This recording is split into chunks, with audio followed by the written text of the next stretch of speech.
안녕하세요. 옆집 이야기꾼입니다. 오늘도 준비한 사연 재밌게 들어주시면 감사하겠습니다. 저는 올해 55살 된 평범한 주부입니다. 사실 이 사연을 보낼까 말까 한 달 넘게 고민했어요. 제가 겪은 일을 다른 분들께 말씀드리는 게 맞는 건지, 혹시 제가 너무 예민하게 반응한 건 아닌지 계속 자책도 했거든요. 그런데 이제는 말씀드려야 할 것 같아요. 저와 같은 상황에 계신 분들이 제 이야기를 듣고 조금이나마 힘을 얻으셨으면 하는 마음입니다. 제 이야기는 작년 가을부터 시작됩니다. 시어머니께서 치매 진단을 받으셨거든요. 처음엔 가벼운 건망증인 줄만 알았어요. 아침에 약 드셨냐고 여쭤보면 먹었다고 하셨다가 다시 물어보면 안 먹었다고 하시고, 냉장고 문 열어놓고 멍하니 서 계시고 그런 정도였거든요. 그런데 점점 심해지시더라고요. 밤낮이 바뀌셔서 새벽 3시에 옷 갈아입고 출근해야 한다며 현관문을 여시려고 하시고, 며칠 전 일은 까맣게 잊으시면서 예순회 전 일은 어제 일처럼 생생하게 기억하시고요. 병원에서 정밀 검사를 받았는데 혈관성 치매라고 하시더라고요. 의사 선생님께서 말씀하시길 이제부터는 24시간 돌봄이 필요한 상태라고 하셨어요. 집에서 모시기엔 위험하다고 요양원 입소를 고려해보라고 하셨습니다. 그 말씀을 들을 때 가슴이 철렁 내려앉았어요. 요양원이요? 제가 결혼한 지 30년이 넘었는데 시어머니를 요양원에 보내야 한다니. 그게 말이나 되나 싶었죠. 하지만 현실은 냉정했습니다.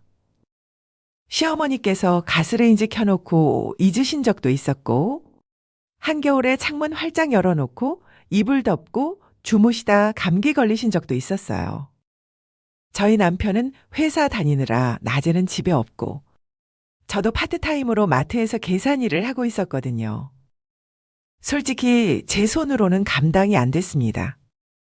시어머니께서 밤에 깨서 집을 나가시려고 하시면 저도 잠을 잘 수가 없었어요. 한 달 동안 제대로 잠을 못 자니까 제가 먼저 쓰러질 것 같더라고요. 그래서 가족 회의를 했습니다. 시누이가 둘 있거든요. 큰 시누이는 올해 59이고 작은 시누이는 53입니다. 큰 시누이는 고등학교 수학 선생님으로 30년 넘게 일하시다가 작년에 명예퇴직하셨어요. 작은 시누이는 남편분이 작은 공장을 하고 계시고요.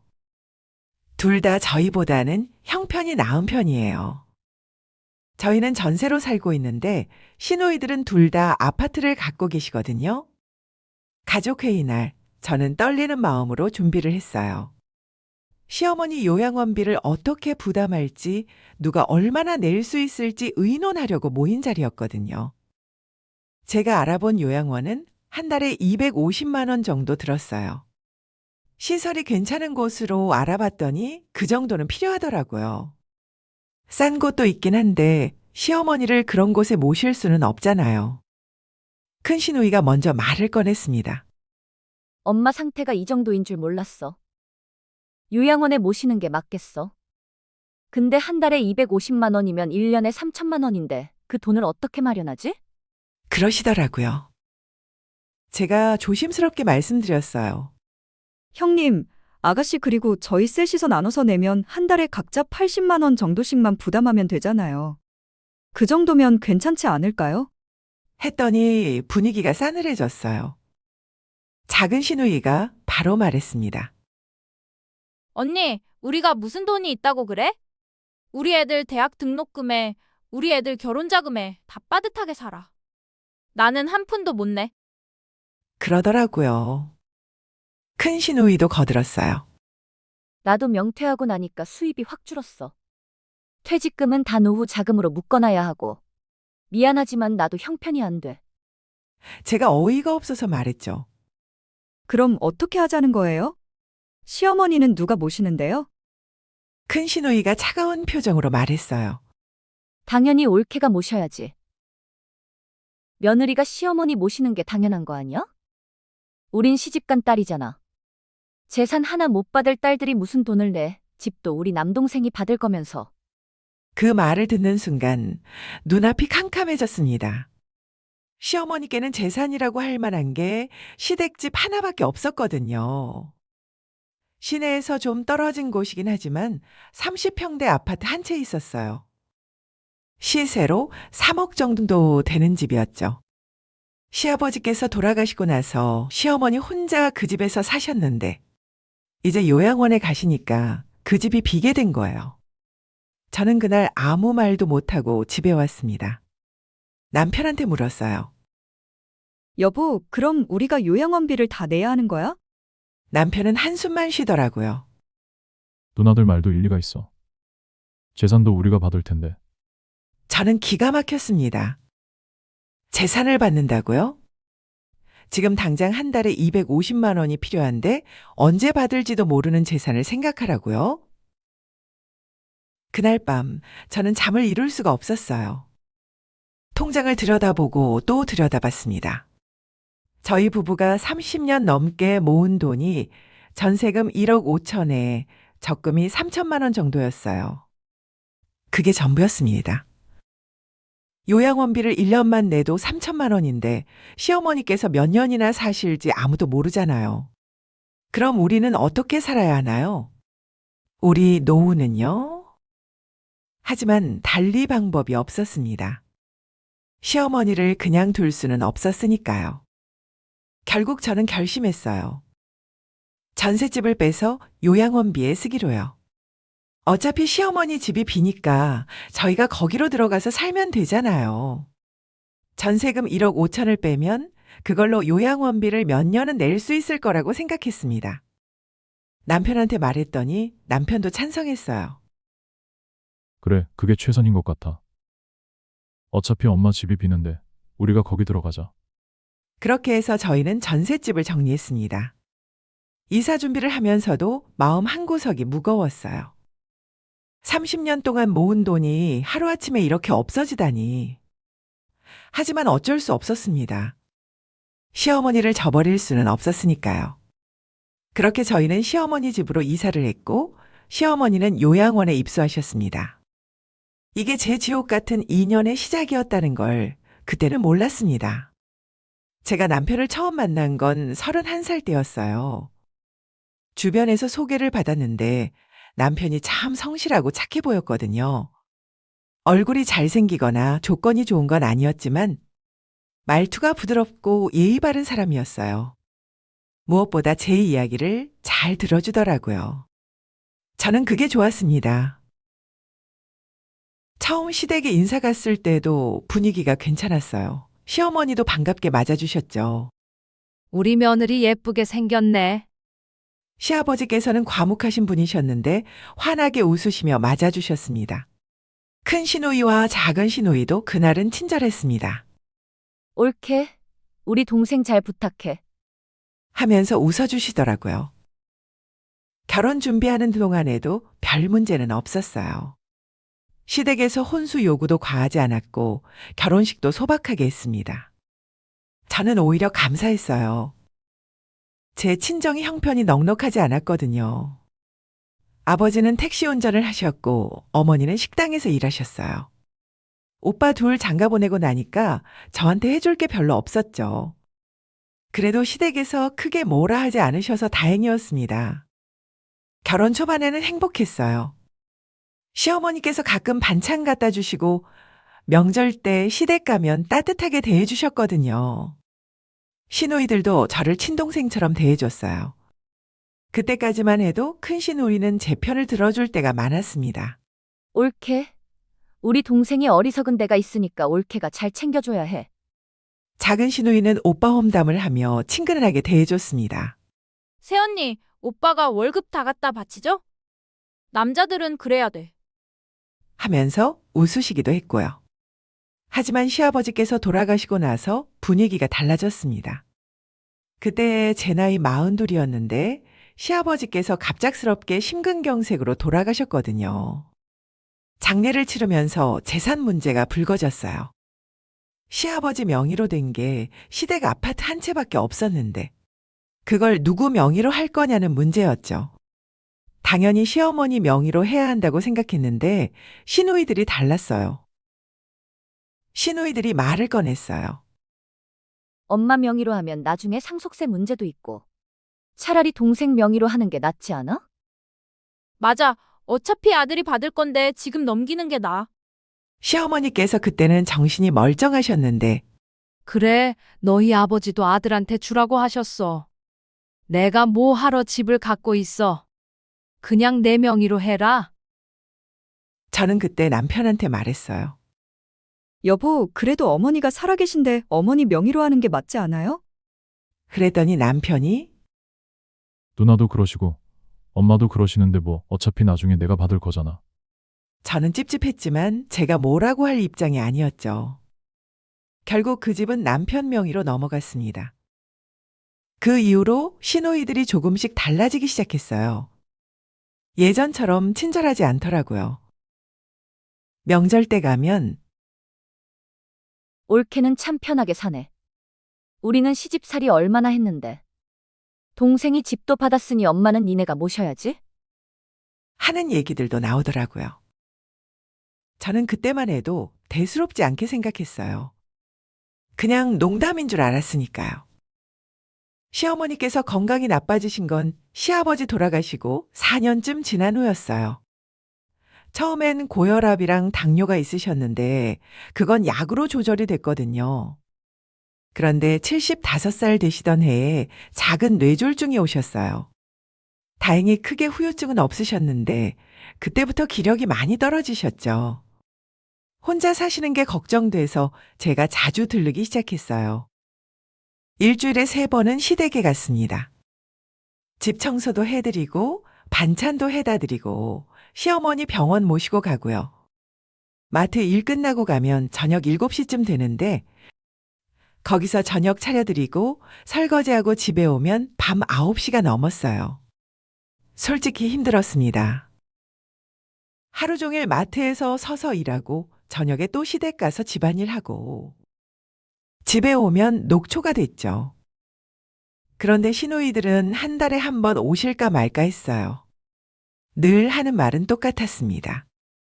나는 애들이 중요한 시기잖아. 올케가 가까이 사니까 올케가 좀 챙겨줘. 나는 가게 일이 바빠서 못 가. 미안해요, 새언니. 하더라고요.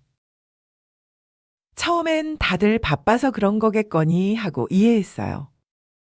그런데 시간이 지나면서 이게 당연한 것처럼 되더라고요. 명절 때도 마찬가지였어요. 제가 시댁 가서 음식 준비하고 손님 오시면 상 차리고 설거지하고 시누이들은 오셔서 드시고 차 한 잔 마시고 가시는 게 전부였어요. 큰 시누이는 나는 명퇴했어도 바빠. 동창회도 나가야 하고 모임도 많아. 하시면서 일찍 가셨고 작은 시누리는 우리는 가게 장사 있어서 일찍 가봐야 해. 하면서 밥만 먹고 가셨죠. 그러다 시어머니께서 치매 진단을 받으셨어요. 처음엔 경도인지 장애라고 하셨는데 1년 만에 중등도 치매로 진행됐습니다.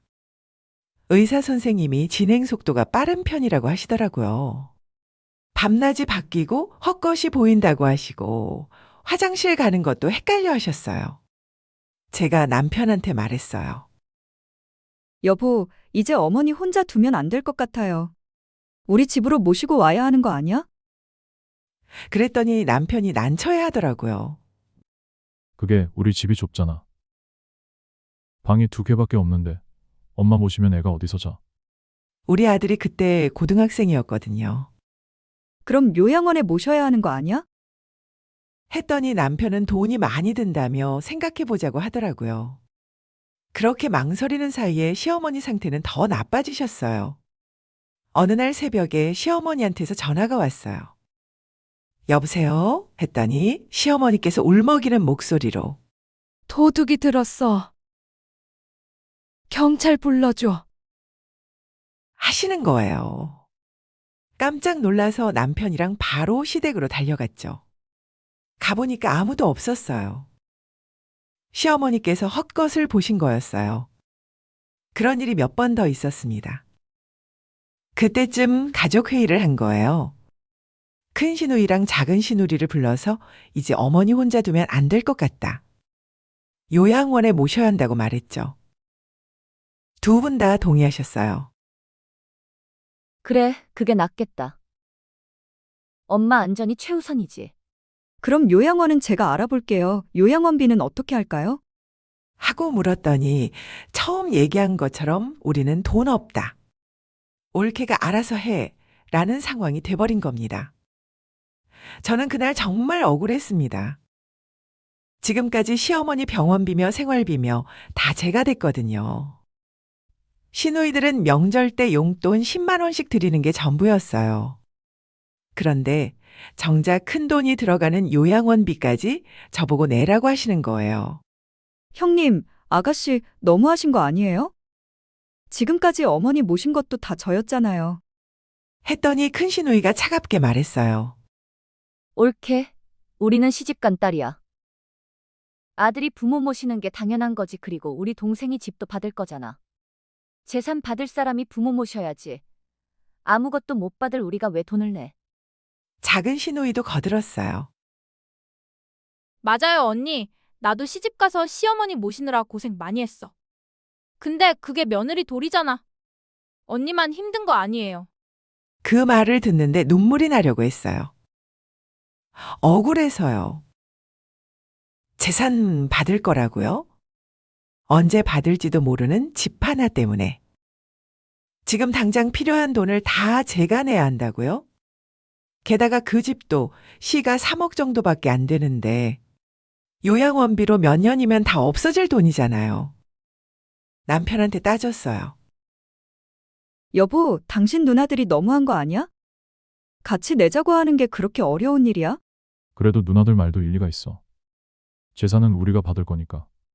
저는 기가 막혔습니다. 남편까지 그런 소리를 하다니요. 뭐 이런 등신이 다 있나 생각이 들었습니다. 그날 밤 잠을 못 이뤘어요. 통장 정리화면에서 계산해 봤죠. 요양원비 한 달에 250만 원이면 1년에 3천만 원이에요. 저희 적금 3천만 원으로는 1년밖에 못 버팁니다. 그 다음엔요? 전세금을 깨야 하나요? 그럼 우리는 어디서 살아요? 월세로 가야 하나요? 그럼 월세 내면서 요양원비 내면 저희는 한 달에 얼마를 쓰고 살아야 하는 건가요? 머리가 복잡했습니다. 하지만 달리 방법이 없었어요. 시어머니를 그냥 둘 수는 없었으니까요. 결국 제가 결정을 내렸습니다. 전세를 빼고 시어머니 집으로 이사 가기로요. 어차피 시어머니께서 요양원 가시면 그 집이 비니까 저희가 거기서 살면 되잖아요. 전세금 1억 5천으로 요양원비 내면서 버티는 거죠. 다른 방법이 없었습니다. 전세를 빼고 시어머니 집으로 이사한 건 작년 11월이었어요. 이삿짐 정리하면서도 마음이 무거웠습니다. 30년 동안 모은 돈이 이렇게 한순간에 없어지다니. 하지만 어쩔 수 없었어요. 시어머니를 위해서는 이게 최선이었으니까요. 시어머니는 시설 좋은 요양원에 입소하셨어요. 한 달에 250만 원 하는 곳이었는데 간호사 선생님들도 친절하시고 시설도 깨끗했어요. 방문 갈 때마다 시어머니께서 잘 지내시는 것 같아서 다행이다 싶었죠. 비록 제 전세금이 한 달에 250만 원씩 빠져나가고 있었지만 시어머니께서 편안하게 지내신다면 그걸로 됐다고 생각했어요. 그렇게 1년이 지났습니다. 제 적금 3천만 원은 진작에 바닥이 났고 전세금에서 3천만 원이 나갔어요. 이제 남은 돈이 1억 2천만 원이었죠. 한 달에 250만 원씩 나가니까 4년 정도는 더 버틸 수 있다고 계산했어요. 시어머니께서 치매가 얼마나 더 진행되실지 아무도 모르지만 일단은 그렇게 버티기로 했습니다. 그런데 문제는 시누이들이었어요. 한 달에 한 번씩 요양원에 오셨는데 오실 때마다 엄마 요양원 좋네. 올케가 좋은 데 보냈구나 하시는 거예요. 저는 씁쓸했죠. 제 돈으로 모시는 건데 마치 당연한 것처럼 말씀하시니까요. 한 번은 제가 참다 못해 말했어요. 형님, 아가씨 요양원비가 한 달에 250만 원이나 들어가는 거 아시죠? 저희 전세금으로 내고 있는 거예요. 큰 시누이가 대수롭지 않게 말씀하시더라고요. 그래? 올케 덕분에 엄마가 좋은 데서 지내시네. 고맙다. 그리고 끝이었어요. 돈을 보태준다거나 미안하다는 말씀이 없으셨어요. 작은 시누이도 마찬가지였고요. 올케 수고 많아. 우리는 형편이 안 되니까 미안해 라고 하는데 정말 미안해 하시는 것 같지가 않았어요. 더 기가 막힌 건 그 다음부터였어요. 큰 시누이가 어느 날 제게 전화하셨어요. 올케, 엄마 용돈 좀 챙겨드려. 요양원에 계셔도 용돈은 있어야 하잖아. 형님, 제가 요양원비 250만 원 내고 있어서 용돈까진 빠듯해요. 형님이 주시면 안 되나요? 올케 며느리가 그 정도는 해야지. 용돈도 안 드려? 그럼 엄마가 요양원에서 뭘 사 먹어? 그리고 난 퇴직하고 수입이 없잖아. 정말이지 어이가 없었습니다. 작은 시누이도 전화했어요. 언니, 우리 엄마 옷 좀 사드려요. 요양원 선생님이 옷이 낡았다고 하시던데. 아가씨, 제가 요양원비도 내는데 옷까지 사드려야 해요? 아가씨가 좀 사드리시면 안 돼요? 나는 돈이 없다니까 그래요. 언니네가 형편이 그나마 낫잖아. 엄마 집에서 공짜로 살고 있으면서 그것도 못해요? 공짜로 살고 있다고요? 저는 제 전세금 빼서 시어머니 요양원비로 내고 있는데 솔직히 제가 전세 살았으면 집주인한테 월세를 안 내도 되잖아요. 근데 월 250만 원씩 돈이 나가고 있는데 공짜라니 어이가 없었습니다. 하지만 시누이들은 그렇게 생각하지 않으셨어요. 올케는 참 좋겠다. 우리는 집도 없어서 대출받아서 산 건데. 올케는 엄마 집에 공짜로 살잖아. 형님, 저희 전세금으로 요양원비 내고 있는 거 모르세요? 저희도 전세금 있었으면 전세 살았어요. 어머니 집에 산 게 아니라 저희 전세금으로 요양원비 내려고 여기 들어온 거예요. 올케, 말 조심해. 어쨌든 그 집은 우리 엄마 집이야. 올케가 무슨 권리로 거기 사는 건데? 우리가 살라고 해서 사는 거잖아. 감사할 줄은 알아야지.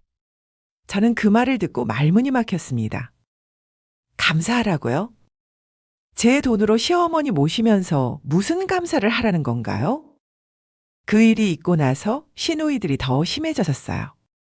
명절 때 와서는 올케, 음식 좀 제대로 차려. 손님들이 오는데 이게 뭐야? 집 청소 좀 해. 우리 엄마 집이 왜 이렇게 지저분해? 어차피 제가 할 말이 없었으니까요. 그 집이 시어머니 집인 건 사실이었으니까요. 하지만 제일 힘들었던 건 남편이었어요. 남편도 점점 시누이들 편을 들기 시작했거든요. 여보, 누나들 말도 맞는 말이야. 우리가 엄마 집에 살고 있으면서 요양원비 내는 건 당연한 거 아니야? 여보, 당신 바보야. 계산이 안 돼. 우리 전세금으로 내고 있잖아. 전세금이야 엄마 집에 살고 있으니까 이제 상관없잖아. 그리고 돈이 필요하면 나중에 엄마 집 팔면 되지. 저는 남편한테 물었어요. 여보, 그럼 어머니께서 몇 년이나 사실 것 같아? 5년? 10년? 제 전세금 1억 5천으로 5년 버티면 끝이야. 그 다음엔 어머니 집 팔아서 요양원비 내야 하는 거 아니야? 그럼 우리는 갈 곳도 없는데. 그건 그때 가서 생각하면 되지. 그때 가서 생각하면 된다고요? 저는 기가 막혔습니다. 남편은 제 걱정은 전혀 안 하고 그저 시어머니 모시는 게 당연하다는 생각만 하고 있었어요. 시누이들 눈치만 보고요. 저는 그날 밤 혼자 울었습니다. 30년을 같이 산 남편이 제 편은 안 들어주더라고요. 그렇게 1년이 더 지났어요. 제 전세금은 이제 9천만 원밖에 안 남았습니다. 1년에 3천만 원씩 나가니까 3년만 더 있으면 바닥나는 거예요. 저는 불안했어요. 그 다음엔 어떻게 해야 하나 밤마다 고민했죠. 시어머니 집을 팔아야 하나? 그럼 우리는 어디서 살아야 하지? 월세 가야 하나? 월세 내면서 요양원비 내면 우리는 한 달에 얼마로 살아야 하는 거지? 그러던 어느 날이었어요. 우편물이 한 통 왔더라고요. 세무서에서 온 거였는데 시어머니 집 재산세 고지서였어요. 저는 그냥 내려고 했죠. 어차피 이 집에 살고 있으니까요. 그런데 고지서를 자세히 보다가 이상한 걸 발견했어요. 납세 의무자 이름이 시어머니가 아니었어요. 큰 시누이 이름이었습니다. 처음엔 착오인 줄 알았어요. 세무서에서 잘못 보낸 거라고 생각했죠. 그런데 찝찝해서 인터넷으로 등기부 등본을 떼어봤어요. 그리고 제 눈을 의심했습니다. 이 집이 시어머니 집이 4년 전에 큰 시누이 명의로 증여가 되어 있었어요. 4년 전이면 시아버지 돌아가시고 1년 후였어요. 시어머니께서 치매 진단받기 한참 전이었죠. 저는 그 자리에 주저앉았습니다. 손이 떨리고 머리가 하얘졌어요. 이게 무슨 의미인지 바로 깨달았거든요. 시어머니 집이 이미 큰 시누이 것이었다는 거. 그리고 저희가 1년 반 동안 남의 집에 살고 있었다는 거. 큰 시누이 집에 공짜로 새들어 살면서 제 전세금으로 시어머니 요양원비를 내고 있었다는 거요. 등기부 등본을 손에 쥐고 한참을 멍하니 앉아 있었어요. 믿을 수가 없었습니다. 4년 전에 이미 이 집이 큰 시누이 명의였다니. 그럼 저희가 전세 빼고 이사 올 때 큰 시누이는 이미 알고 있었다는 거잖아요.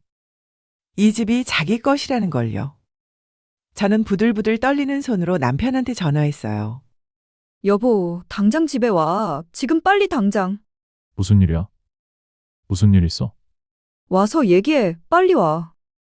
남편이 회사에서 급하게 나와서 집에 도착한 건 1시간 후였어요. 무슨 일이야? 무슨 일인데 그래? 남편이 숨을 헐떡이며 물었어요. 저는 아무 말 없이 등기부 등본을 남편 앞에 내밀었습니다. 이거 봐. 이 집 당신 명의로 넘긴 거 아니었어?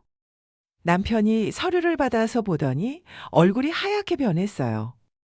명의는 그때 일이 있어서 엄마 명의로 되어 있지. 근데 이게 뭐야? 보면 알잖아. 이 집이 4년 전에 이미 큰형님 명의로 증여됐어. 우리가 이사 오기 한참 전에. 알고 있었어? 아니야. 이건 착오야. 누나가 이럴 리 없어. 분명히 엄마 집인데. 착오가 아니야. 세무서에서 재산세 고지서도 큰형님 앞으로 왔어. 우리가 1년 반 동안 큰형님 집에 새들어 살고 있었던 거야. 공짜로. 그럼 우리가. 그래, 우리가 바보였던 거지. 나 혼자 등신이었던 거고. 제 목소리가 쌀쌀맞게 나왔습니다. 큰형님은 이미 이 집이 자기 것이라는 걸 알고 있었어. 그러면서 우리한테 엄마 집이 비니까 너희가 살아라 했던 거라고. 우리 전세금 빼서 요양원비 내게 만들려고.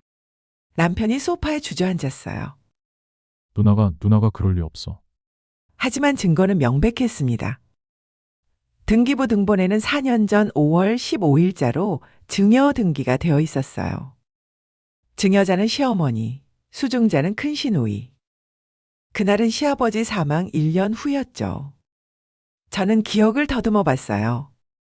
시아버지 돌아가시고 장례 치를 때 시댁 재산 정리하면서 일단 엄마 명의로 하자고 했던 말들. 그런데 그건 거짓말이었나 봐요. 실제로는 큰 시누이 명의로 넘긴 거였죠. 왜 그랬을까요? 이유는 뻔했습니다. 시어머니 명의로 두면 나중에 요양원비로 다 쓰일 테니까요. 집을 지키려면 미리 자기 명의로 빼놓는 게 유리했던 거예요. 저는 남편한테 물었어요. 당신은 정말 몰랐어? 큰형님이 집을 증여받은 거? 몰랐어. 진짜 몰랐어. 나는 엄마 집인 줄 알았어. 남편도 정말 몰랐던 것 같더라고요. 큰 시누이가 남편한테도 숨긴 채 혼자 집을 챙긴 거였죠. 그러고는 우리한테 엄마 집 비니까 너희가 살아라고 했던 거예요. 우리 전세금 빼서 요양원비 내게 만들면서요. 저는 치밀어 오르는 분노를 참을 수 없었어요. 당장 큰형님한테 전화해서 이게 무슨 일인지 물어봐. 남편이 떨리는 손으로 큰 시누이한테 전화를 걸었어요. 스피커폰으로 했죠. 누나, 나야. 응, 무슨 일이야? 누나, 엄마 집 말인데 그게 누나 명의로 되어 있더라. 그래, 그런데? 왜 그런 거야? 우리한테 말도 안 하고. 그건 다 계획이 있어서 그런 거야. 엄마가 요양원 들어가시면 비용이 많이 들잖아. 그럼 엄마 재산 다 쓰여. 집까지 팔아야 할 수도 있고. 그럼 우리 같은 딸들은 하나도 못 받잖아. 그래서 미리 내 명의로 해놓은 거야. 그럼 우리는요? 우리는 전세 빼서 여기 들어왔는데 형님 집에 새 들어 산 거예요? 제 목소리였어요. 더 이상 참을 수 없었거든요. 큰 시누이가 차갑게 웃었어요. 옳게 그게 뭐가 문제야? 너희가 공짜로 살았잖아. 월세 한 푼 안 냈잖아. 감사해야 하는 거 아니야? 감사하라고요? 저희 전세금 털어서 요양원비 내고 있는데요. 그건 며느리가 당연히 해야 할 일이잖아. 시어머니 모시는 게. 형님, 그럼 이 집이 형님 거라는 걸 왜 우리한테 말 안 하신 거예요? 우리가 전세 빼기 전에 왜 말 안 하셨어요? 말하면 너희가 전세 뺐겠어? 안 뺐겠지. 그럼 엄마 요양원비는 누가 내? 큰 시누이는 아무렇지도 않게 말했어요. 마치 당연한 것처럼요. 저는 소름이 돋았습니다. 이 사람이 저희를 속였어요. 우리가 시어머니 집에 들어간다고 생각하게 만들어서 전세금을 빼게 만든 거예요. 그리고 그 돈으로 요양원비를 내게 만든 거죠. 누나, 이건 사기야. 우리를 속인 거잖아. 사기? 증거 있어? 내가 언제 엄마 집이니까 너희가 살아라고 했어? 그냥 집이 비니까 살아라고 했지. 너희가 알아서 엄마 집인 줄 착각한 거지. 저는 그때 깨달았어요. 큰 시누이가 얼마나 치밀하게 계획했는지를요. 말 한마디 한마디를 조심스럽게 골라서 우리가 착각하게 만들었던 거예요. 법적으로는 문제될 게 없게요. 전화를 끊고 나서 저는 남편을 똑바로 쳐다봤어요. 당신 이제 어떻게 할 거야? 우린 이제 전세도 못 가 알아? 그래도 누나한테 가족인데 누나 입장에서는 딸들은 재산 못 받으니까. 제가 웃었어요. 웃음이 나오더라고요. 아, 그래? 그럼 우리는? 우리 애들은? 힘들게 모은 돈은 그냥 다 날려도 되는 거야? 남편이 대답을 못했어요.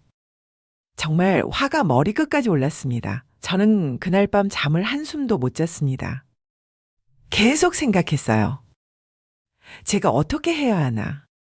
이대로 당하고만 있어야 하나? 아니면 싸워야 하나? 하지만 어떻게 싸우죠? 큰 시누이 말대로 법적으로는 문제가 없는 건데요. 다음 날 아침, 저는 결심했어요. 일단 알아봐야겠다고요. 무료 법률 상담을 찾아갔습니다. 변호사님한테 상황을 설명드렸어요. 시어머니 집이 4년 전에 큰 시누이한테 증여됐고, 저희는 그 사실을 모르고 전세를 빼서 그 집에 들어갔고, 제 전세금으로 시어머니 요양원비를 내고 있다고요. 변호사님이 등기부 등본을 자세히 보시더니 말씀하셨어요. 혹시 이 증여에 특약 사항이 있는지 확인해 보셨어요? 특약이요? 네, 부모님이 자식에게 재산을 증여할 때 조건을 붙이는 경우가 있거든요. 예를 들어 증여받은 자는 증여자를 몇 년간 부양해야 한다 같은 조건이요. 저는 귀가 번쩍 뜨였어요. 그런 게 있는지 어떻게 알 수 있어요? 등기부 등본에 나와 있을 겁니다. 제가 자세히 볼게요. 변호사님이 등기부 등본을 확대해서 보시더니 있네요라고 말씀하셨어요. 여기 보세요. 수증자는 증여일로부터 최소 3년간 증여자를 직접 부양 및 간호할 의무를 지며 이를 위반할 시 증여자 또는 그 상속인은 증여 계약을 해제하고 재산 반환을 청구할 수 있다고 되어 있습니다. 그게 무슨 의미예요? 쉽게 말하면 큰시누이분이 시어머니를 3년간 직접 돌봐야 한다는 조건이었어요. 그런데 지금 시어머니는 요양원에 계시고 큰시누이는 돌보지 않고 계시죠? 네, 1년 반째 요양원에 계세요. 요양원비도 저희가 내고 있고요. 그럼 큰시누이분이 부양 의무를 위반한 겁니다. 증여받은 지 4년이 됐는데 3년간 직접 부양해야 한다는 조건을 지키지 않았으니까요. 이 경우 증여 계약을 해제하고 재산을 돌려받을 수 있어요. 정말요? 그럼 그 집을 다시 시어머니한테 돌려받을 수 있다는 거예요? 정확히는 시어머니나 시어머니의 상속인이 청구할 수 있어요. 시어머니께서 치매로 의사 표현이 어려우시면 법정 대리인을 선임해서 진행할 수 있고요. 그럼 제 남편이 할 수 있나요? 남편이 아들인데요. 네, 가능합니다. 다만 이건 소송을 해야 하는 사안이에요. 큰신호 이분이 순순히 집을 돌려줄 것 같지는 않으니까요. 소송 준비하셔야 할 겁니다. 저는 그날 변호사 사무실에서 나오면서 가슴이 두근거렸어요. 희망이 보였거든요. 큰 시누이가 계약을 어긴 거예요. 조건을 어겼으니 집을 돌려받을 수 있는 거예요. 저는 집에 오자마자 남편한테 말했어요. 여보, 방법이 있어. 큰형님이 계약 위반했대. 우리가 소송하면 집을 돌려받을 수 있대. 하지만 남편은 망설였어요. 소송. 누나한테 소송을 하라고. 그래도 가족인데 어떻게 그래? 그럼 어쩌라고? 우리 전세금 다 날리고 형님이 나가라 그러면 어디 가서 어떻게 살려고? 가족 같은 소리 하고 있네. 우릴 속이고 우리 돈 빼먹고 있는 사람이 무슨 가족이야? 저는 참다 못해 소리를 질렀어요. 남편이 움찔했어요. 제가 이렇게 소리 지른 게 처음이었거든요. 저는 계속 말했어요. 당신이 안 할 거면 내가 할 거야. 난 이대로 당하고 살 수 없어. 내 전세금 1억 5천을 내가 어떻게 모은 돈인데. 30년 동안 아끼고 모은 돈이야. 그걸 이렇게 날릴 순 없어. 남편이 한참을 고민하더니 결국 고개를 끄덕였어요. 소송하겠다는 남편의 말에 저는 그제야 한숨을 돌렸습니다. 드디어 싸울 수 있게 된 거예요. 저희는 변호사를 정식으로 선임했어요. 비용이 적지 않았지만 어쩔 수 없었어요.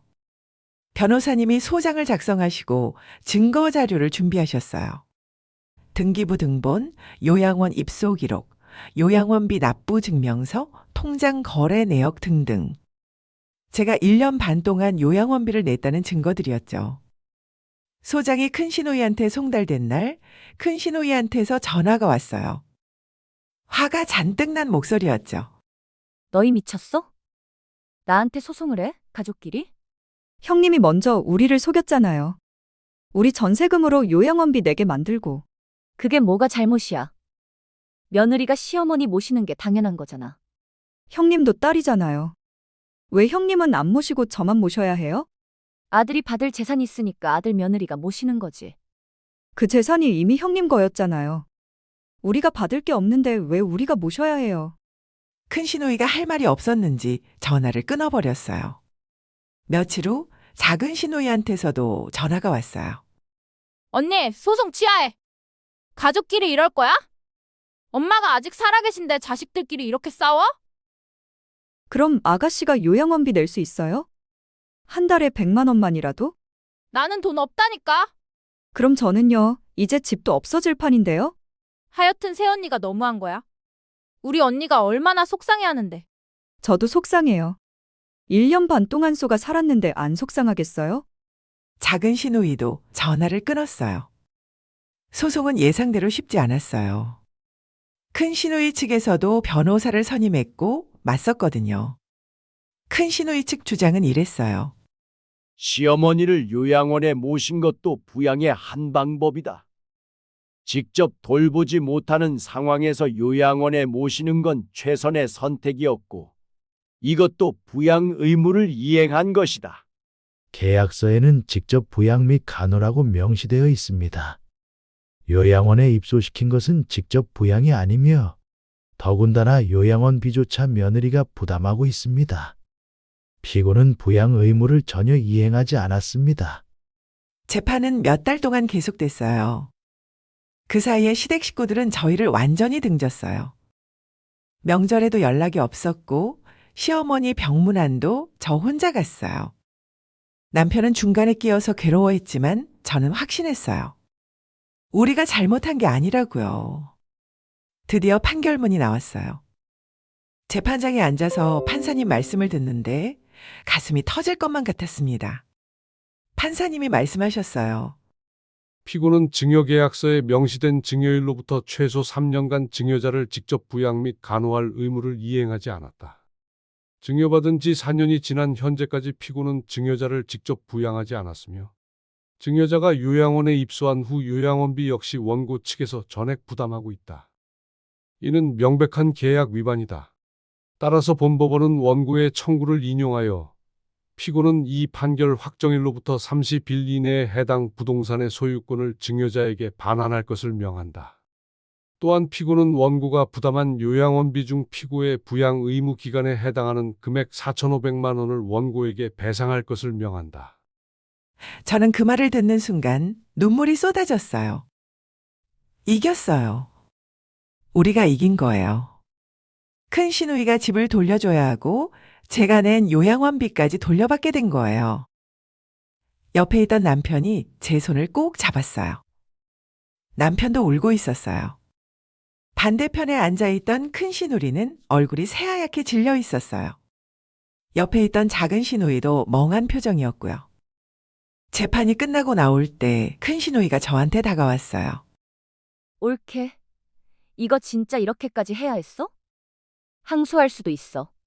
하시려면 하세요. 어차피 결과는 똑같을 거예요. 형님이 계약 위반한 건 명백하니까요. 너 때문에 우리 집안이 완전히 망가졌어. 엄마 살아계신데 자식들이 이렇게 싸우게 만들었어. 아니요, 형님 때문이에요. 형님이 우리를 속이지만 않았어도 이런 일 없었을 거예요. 처음부터 솔직하게 말씀하셨어야죠. 이 집은 내 거니까 너희는 다른 데 살아라.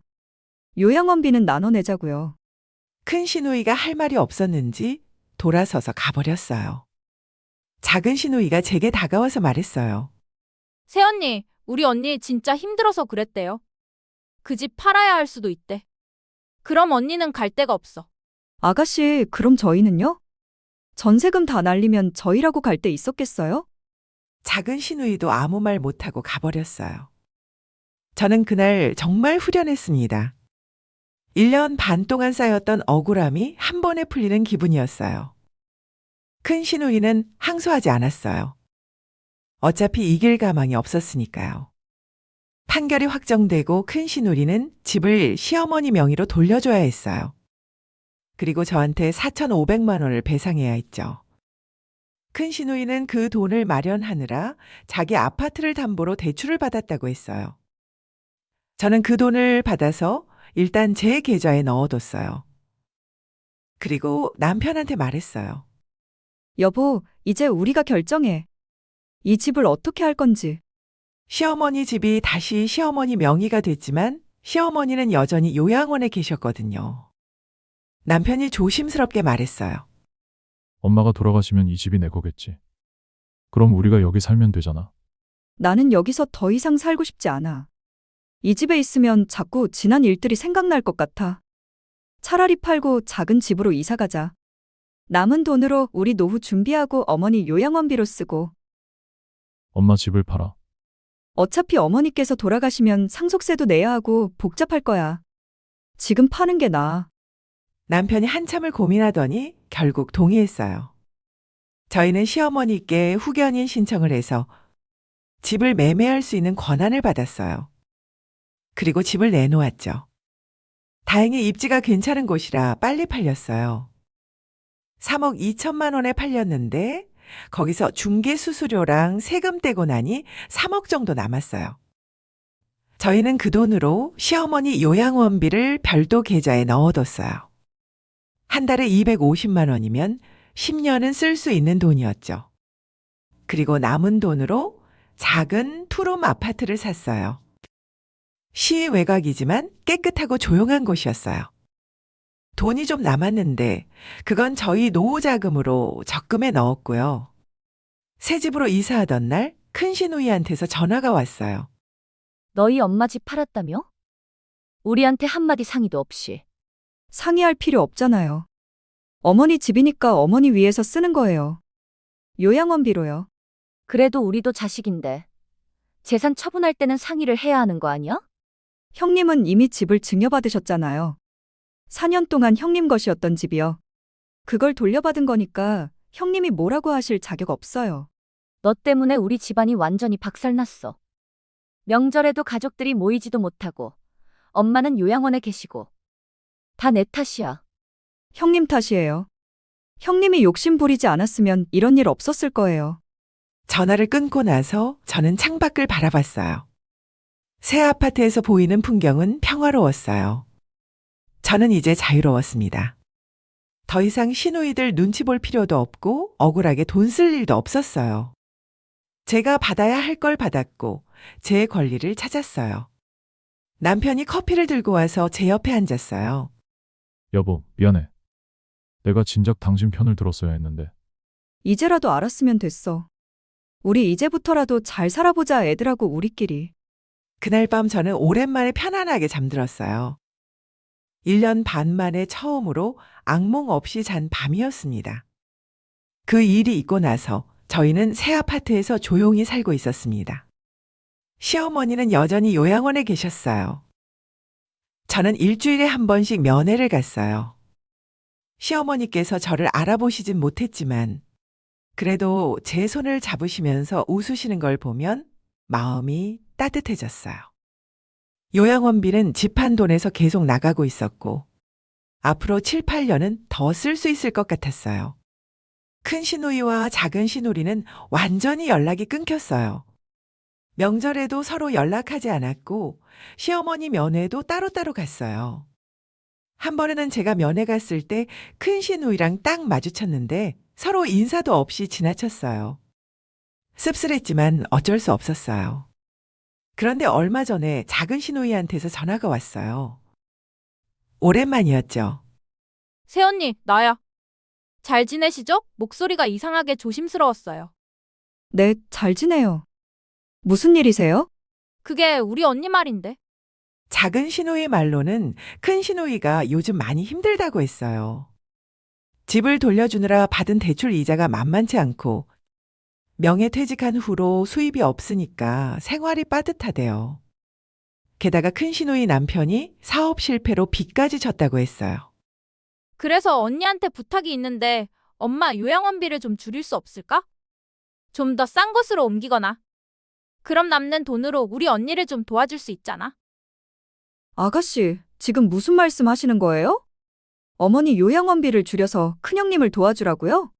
언니도 알잖아. 우리 언니가 얼마나 힘든지. 좀 도와줘. 아가씨, 저는 싫어요. 어머니는 지금 계신 곳에서 잘 지내세요. 왜 어머니를 힘들게 해요? 언니 너무해. 그래도 가족이잖아. 가족이요?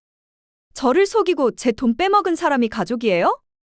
큰형님이 집을 증여받은 거 알고 계셨으면서 아가씨도 그때 한마디도 안 하셨잖아요. 나는 몰랐어. 거짓말 마세요. 아가씨도 알고 있어잖아요. 그러면서 저한테 언니가 모셔라 했잖아요. 작은 시누이가 울먹이더니 전화를 끊어버렸어요. 저는 한숨을 쉬었어요. 이제 와서 도와달라고요? 그때 저를 외면하고 큰 시누이 편들 때는 언제고요? 며칠 후 남편한테서 들었는데 큰 시누이가 아파트를 팔았대요. 대출 갚느라 어쩔 수 없었다고요. 그리고 시외각으로 전세를 얻어서 이사 갔대요. 큰 시누이 남편은 새로 취직했는데 월급이 많지 않아서 생활이 빠듯하다고 했어요. 남편이 조심스럽게 물었어요. 그래도 누나가 많이 힘들대. 우리가 좀 도와줄까? 안 돼. 우리가 왜 도와줘? 우리 힘들 때 누가 도와줬다고? 형님이 자기 욕심 때문에 벌어진 일이야. 스스로 책임져야지. 남편이 더 이상 말하지 않았어요. 남편도 이제는 알았어요. 가족이라고 해서 무조건 참고 살 수는 없다는 걸요. 작은 시누이도 요즘 힘들다고 했어요. 남편분 사업이 안 좋아져서 가게를 정리했대요. 그리고 작은 시누이 아들이 사업한다고 돈이 필요한데 도와줄 돈이 없다고 투덜대더라고요. 한 번은 제게 전화해서 돈 좀 빌려달라고 하길래 단칼에 거절했어요. 작은 시누이도 화가 나서 전화를 끊었어요. 하지만 저는 전혀 미안하지 않았어요. 제가 왜 미안해야 하죠? 저도 제 인생 살아야 하는데요.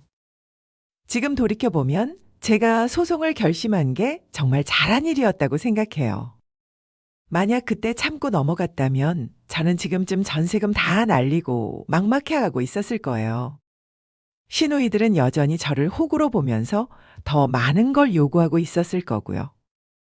이제 저는 자유롭습니다. 더 이상 시누이들 눈치 보지 않아요. 명절에도 저희끼리 조용히 보내고 시어머니 면회도 제가 원할 때만 가요. 제 인생을 제가 결정해요. 가끔 제 선택이 옳았는지 스스로에게 물어봐요. 가족이랑 이렇게 멀어진 게 맞는 건가?